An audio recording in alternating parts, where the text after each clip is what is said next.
Kuidas tal on? Keha on nõrk. Aga mõistus pidi selge olema. See on küll midagi uut. Jätagu. Nii. Enda arust lahutasin juba 10 aastat tagasi. Nüüd poeb ikka kaiss. Oota ei maa. Ja saad ise, noh. Toetan siit.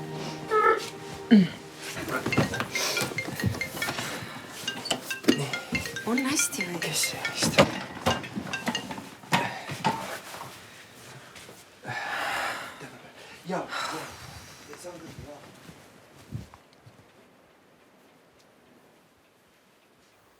Noh, sul lõi nüüd mõistus selgeks.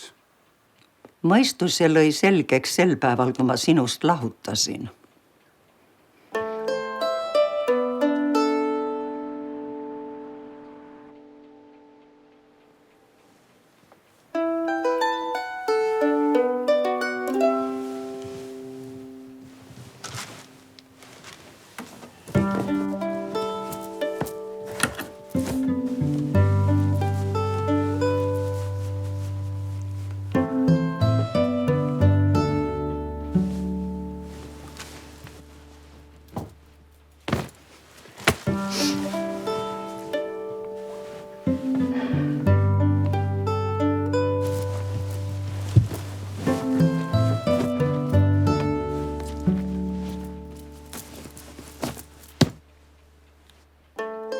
No nii hea näha, et sa ikka endine oled. Näed, linad kortsus, ise oled kortsus ka. Anne arvuti on uus. Töö poolt anti. Tööandja võiks sulle uued hambad ka anda, oleks vähemalt midagigi vaadata. Kuhu sa lähed nüüd? Diskole. Kutsu kedagi appi. Nad saavad... Abi on ainult päätitele.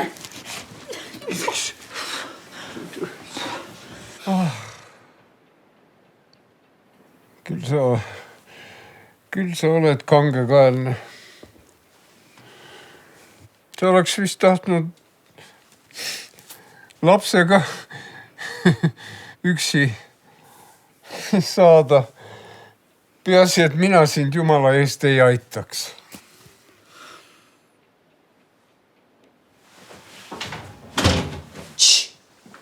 Emma. Tere. See on vanema uus hooldaja. Te hakkate nüüd just siis päris tihti nägema. Aha. Tere. Tere, vanema. Oi, mis siin küll juhtus? Tema on sinu hooldaja. Ta käib siin iga päev umbes 1-2 tundi. Ma olen alles 68, ma ei ole mingi abitu. Vanaema. Mind ei ole vaja aidata. Mul on varsti koolis jõulupidu. Ja ma mängin seal viiulit ja mina tahan, et sina istuksid seal esimeses reas ja pärast tuleksid minu juurde ja pakuksid mulle valgeid krüsanteeme. Kui sa seda abi vastu ei võtta, siis istuks seal esimeses reas lolli Pauli mingisugune tobe sõber, kes minu viiulimängu ajal nokiks nina ja pärast tuleks minu juurde ja ütleks, et ta pole elu ilmaski nii tobedat tüdrukut näinud kui mina. Kas sa tõesti tahaksid seda, vanaema? Aga kas ta üldse on siukene? Äkki on varas? Ta linnavalitsusest. Läksin kodulehele 4 klikki siin ta on. No, igatahes minul tema jaoks raha ei ole. Ära muretse, vanaema. Ma müüsin vanaisa maha. No sellest rahast saab ehk Iirele lõksu juustu, võib olla. Vanaema. Ta on linnavalitsuses sotsiaalosakonnast. Ta on tasuta. Vaadake, milline ma välja näen. Ära muretse, vanaema.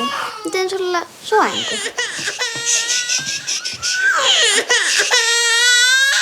Tal on palavik 39,8, ma lähen taga haiglasse. Rahu nüüd.